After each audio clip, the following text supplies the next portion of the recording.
You'd think everyone on a vampire show would have eternal life, but where's the fun in that? Well, then you know what it's like to have hope. And now you know what it feels like to lose it. Welcome to MsMojo, and today we'll be counting down the top 10 Vampire Diaries deaths. For this list, we've picked the deaths that were the most shocking, affected the characters the most, and moved the plot forward. Are you okay?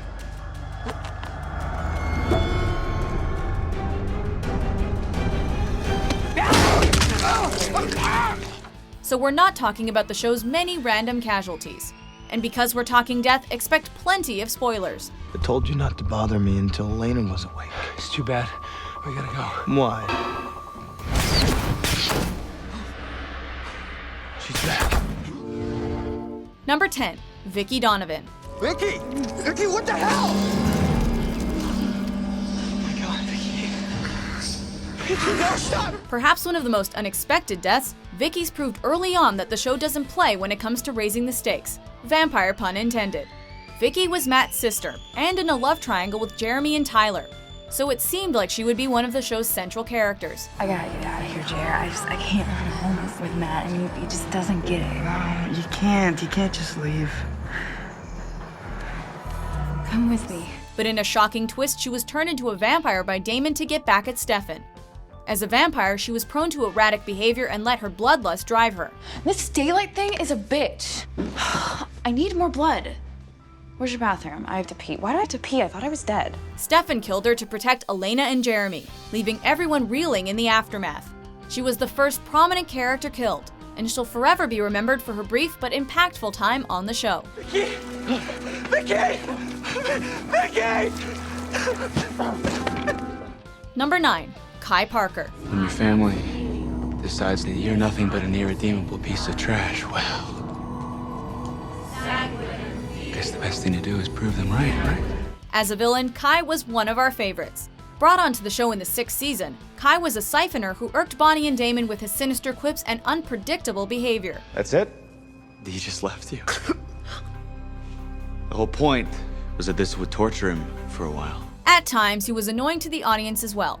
But just as we were getting used to him, Damon decapitates him in the season 6 finale. I mean, you think he'd at least flip a coin. Heads, he picks you. Tails, he picks...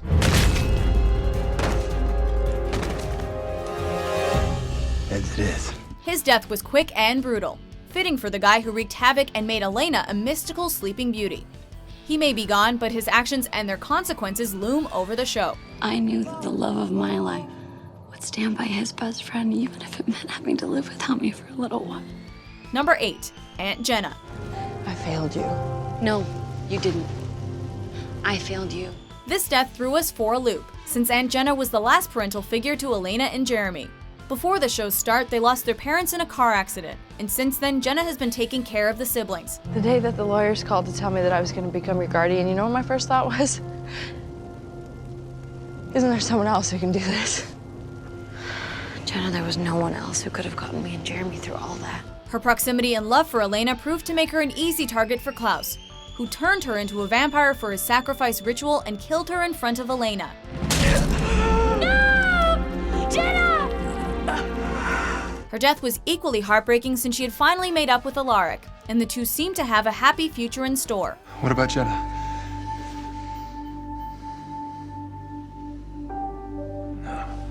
Number 7, Bonnie Bennett. What are you doing, Bonnie? I can bring Jeremy back. I can keep him here. No, you can't. As Elena's BFF and the show's resident witch, Bonnie's life is threatened more times than we can count. Bonnie's given up and lost a lot due to her connection to Elena. And nothing was more painful for her than when she lost Grams after she was weakened by doing a spell in season 1. Grams? Grams, wake up. Grams? Grams? Bonnie's own death was eerily similar after she was warned by a ghost version of Grams to be careful about straining her magic. But Bonnie didn't listen as she tried to bring Jeremy back to life using an expression spell. I have every magic. I have the spirits. An animal. Stop it! It proved to be too much, and our beloved teen witch died. Like a lot of deaths on the show, it wasn't permanent, but it was upsetting nonetheless.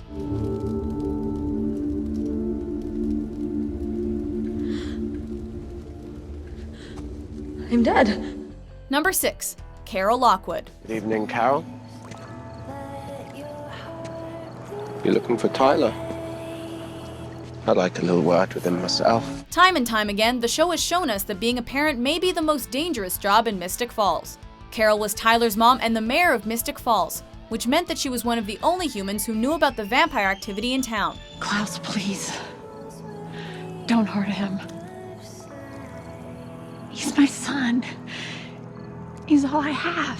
Her knowledge didn't help her, since Klaus was out for revenge against Tyler and the hybrids he felt betrayed him. In one of the show's most iconic sequences, Klaus drowns her in the town fountain as an angelic version of Have Yourself a Merry Little Christmas played in the background.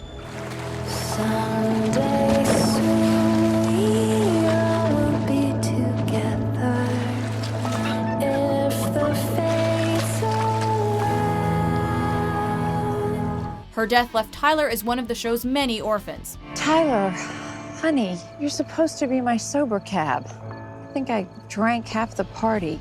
Number 5, Caroline Forbes. Elena? Hi, Caroline. What are you doing here? We all remember Season 1 Caroline as a stuck-up social climbing cheerleader who was more of a frenemy than friend to Elena. But the writers found a way to flip all of that on its head when Katherine smothered her to death with a pillow while she was in a hospital bed. My name is Katherine. I was hoping you could give the Salvatore brothers a message for me. What are you talking about? What message? It was a particularly badass move on Katherine's part, since she made it clear she did it to get back at the Salvatore brothers. Game on. What? Of course, she didn't really die since she had vampire blood in her system. But our shock made us forget it for a moment. Point 1 for Katherine, since this Season 2 death completely changed Caroline's personality, as well as how much viewers would grow to like her later in the show.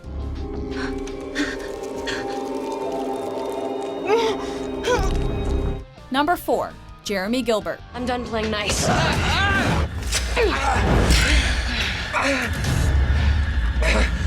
Katherine. If there's one good thing to know about Elena Gilbert, it's how much her baby bro means to her.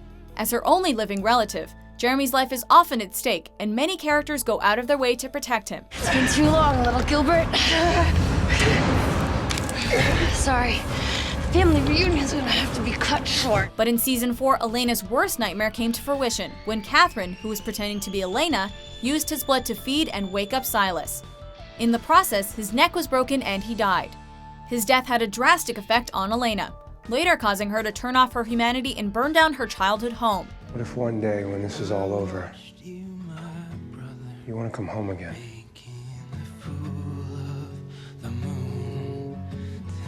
I won't.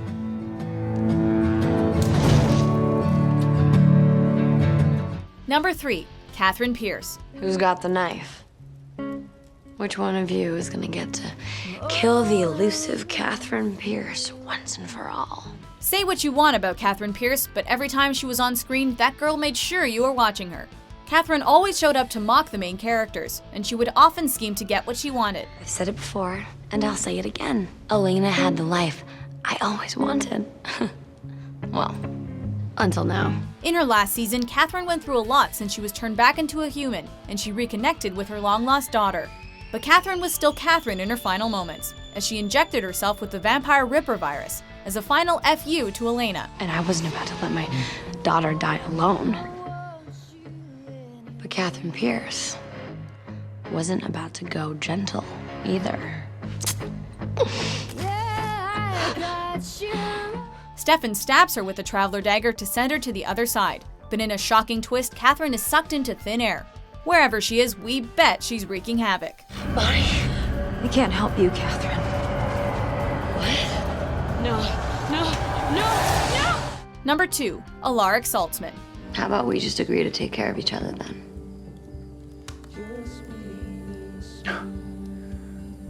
Deal. Poor, beautiful Alaric. He started off as just a teacher and supporting character on the show, but over time grew to be the heart of the show in many ways. As a hunter with a magical Gilbert ring, his life was threatened and he died a lot on the show. You wear a ring that lets you cheat death, Rick. How many times can you die before it changes you? But in the Season 3 finale, his death was finally final since his life force was tied to Elena by the original witch Esther. So when Elena went off the bridge, Alaric died too.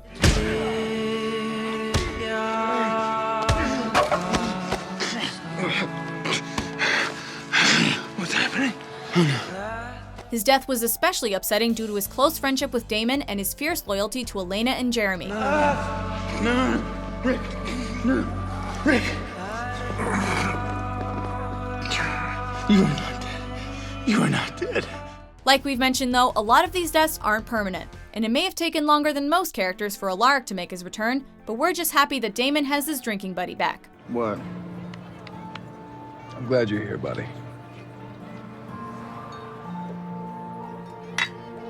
Before we unveil our number 1 pick, here are a few honorable mentions. Why? It's part of the plan.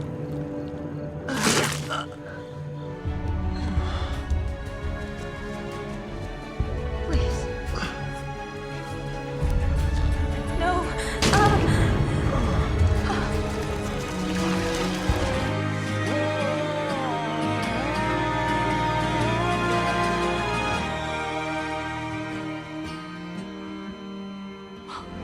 On the count of 3. 1, 2.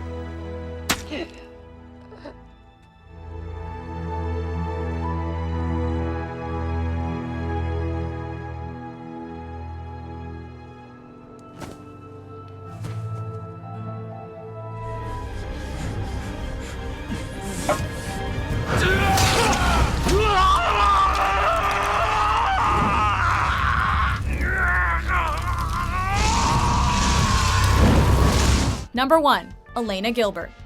Matt, look out!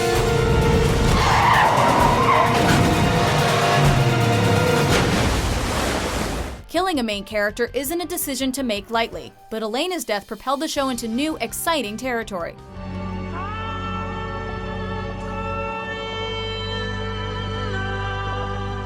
Up until that point, every character's goal seemed to be to protect Elena and her humanity. However, when the car she and Matt were in drove off the Wickery Bridge, she forced Stefan to save Matt's life first, and died as a result.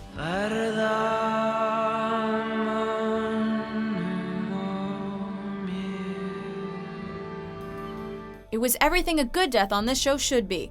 Shocking, poignant, and one of the most emotional scenes of the series, as it also includes flashbacks of the fatal car accident with her parents on that very same bridge.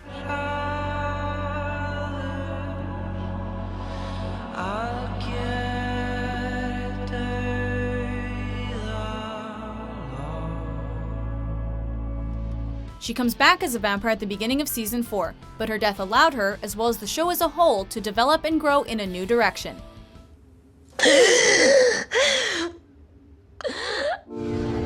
Do you agree with our list? Which death upset you most?